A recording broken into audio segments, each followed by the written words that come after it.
Good morning. The Hearing Board of the South Coast Air Quality Management District is in session. Today is Tuesday, January 7th, 2020, and we are meeting in the Hearing Board room in Diamond Bar, and the time is just after 9 o'clock a.m. We have actually now two changes to the Hearing Board calendar today. The first is Southern California Edison, case number 1262-112 for a short variance has been rescheduled to the 14th. And also a pre-hearing teleconference with Christ Cathedral that was set for this afternoon. Case number 6148-1 has been taken off calendar as the petition itself for appeal has been taken off calendar.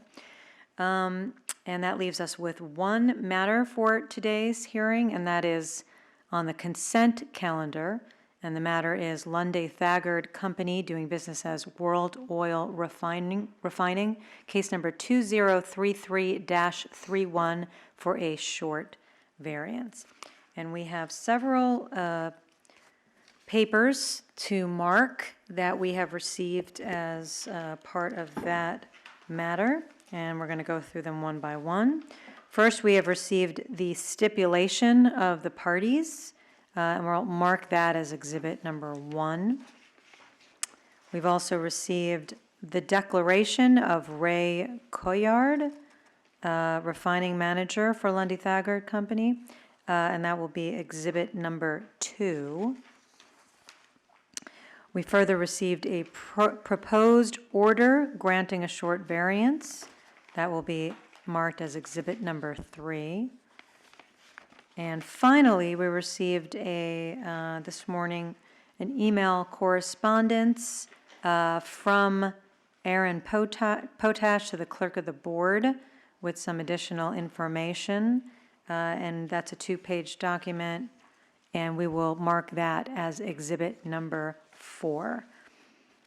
Okay, further, I'm going to go through the stipulation of the parties before we begin with any discussion.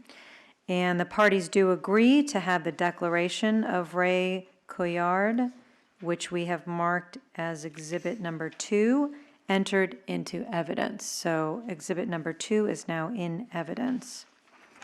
Further, the parties have agreed to the proposed findings and decision and the proposed order, along with the proposed conditions, and the district does not oppose petitioner's request for the granting of this variance, and the variance that is sought by the petitioner today is not expected to result in any violation of Health and Safety Code Section 41700. It will not cause a nuisance. Okay, so we are ready for, well, let me ask, I don't see anyone in the hearing board room, but I'm going to ask if there's any member of the public who wishes to be heard today, and seeing that there is no one present, we will close the hearing portion of our hearing today on consent, and we will move to discussion. And would anyone like to begin discussion today of the 6 findings that we need for a variance? And we can all chime in if anyone would like to begin, and if not, if you'd like to, Mr. Balagopalan. And we can go through, would you like to go through one at a time, or since it's on consent, it's up to you if you'd like to. Yeah, I think it was in the petition that this project was initiated because of a grant that was awarded to a company called ClearSign by the governing board last year for $220,000. So they're doing a demonstration of this new technology, the burner. And I think the attachment 4 was a question I had regarding, when they mentioned that they have to modify the natural gas piping, what that involves. So they explained for this burner to work, it needs a higher pressure at 35 psig. Currently, it's regulated to 20 psig to the refinery. So that's why, and so during the period, they will have to shut off all operation, all gas flow to the facility while they do the work to increase the pressure in the line. Great. I do think it merits to say that that is a very good reason for having to do these upgrades, and that they have checked off, I think, all the boxes that we would like to see in terms of the 6 findings. We are seeing that it's beyond their reasonable control because we certainly do want this demonstration project. We do want that ultra-low NOx burner installed, and we do understand, or very low, I'm not sure if very has a important technical distinction from ultra-low, but it's a very low NOx, 3 ppm burner, and certainly as is required, they need this new piping and to shut down incinerator C97. But in doing so, first of all, almost the entire refinery will be shut down at this time, and so any potential emission sources are very much minimized because of that. It's a very short period of time. It's only a few days, possibly only 2 or 3 days that C97 will be offline. And in addition, because there may be some breathing losses from the tanks that are attached, and there might be some need to do some wastewater operations that go through the incinerator C97. They are bringing in an alternative piece of equipment to destroy any excess emissions to the same control efficiency, I believe, as that which already exists. And so, given that, there should be no excess emissions. And as a result, I think we can make all the findings. Anyone else have any thoughts? Ms. Verdugo-Peralta. Thank you, Madam Chair. The fact that they are going to the extent of bringing in this extra device to control any breathing loss at all from the facility during the maintenance time, I think is a very good example. Not all of the facilities go that far that I've seen in the past, and with the potential to have the breathing loss that is not always captured, I commend them for doing that. So I also find the 6 findings and would go forward with this. Thank you. Anyone else have any thoughts before we make a motion? Okay.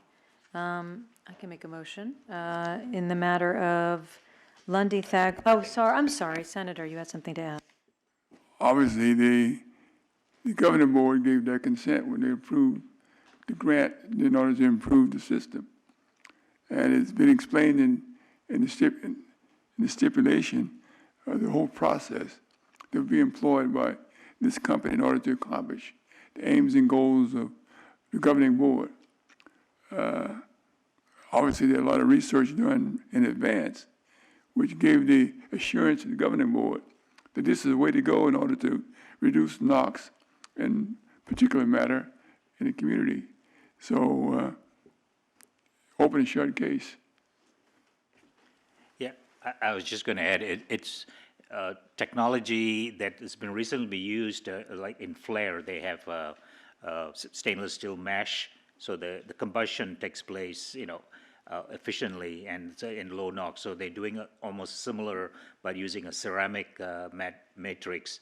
And the good thing is you're reducing the NOx at the source, so you don't have to add on control to reduce NOx with SCR and so forth. So if this works and they can achieve less than 5 ppm, it's a good technology and reducing right at the source, creation of the NOx, and you don't have to worry about add-on control.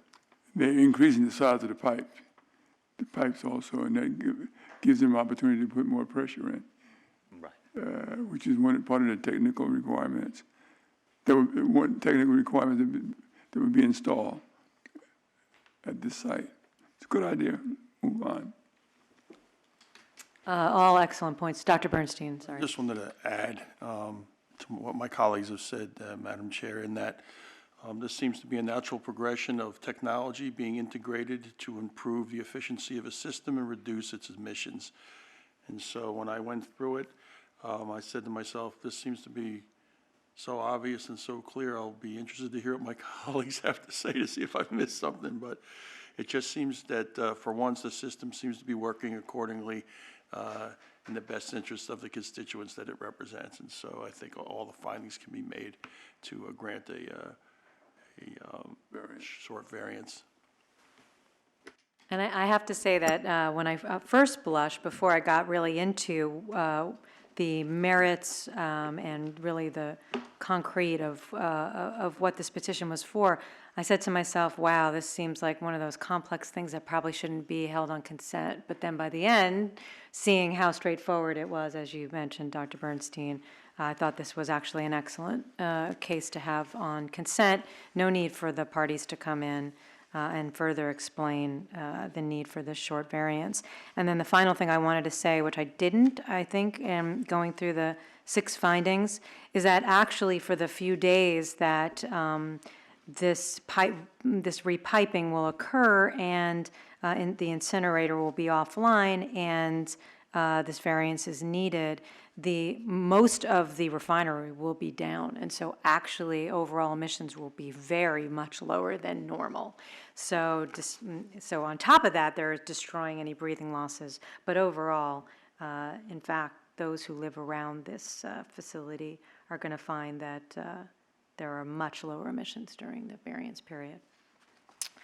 And so with that, unless there's anything else, I will make a motion that in the matter of Lunday-Thagard Company doing business as World Oil Refining, case number 2033-31, I move that we grant the short variance, and in particular, I further move that we adopt the proposed order granting a short variance as is found in Exhibit 3. It describes the 6 findings as we have just discussed.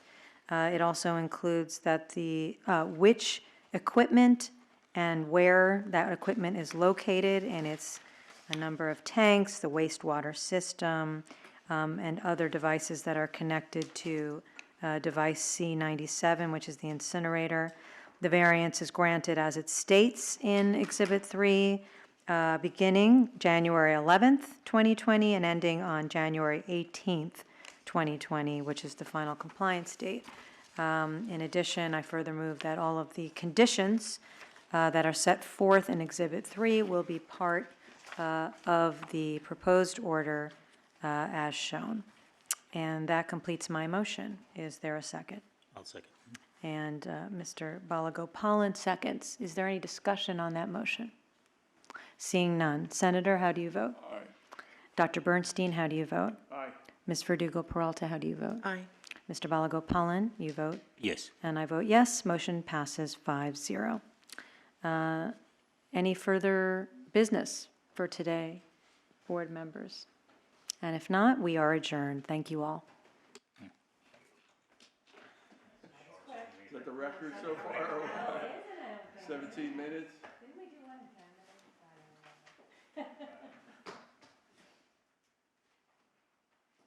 Can't we do this with telecom?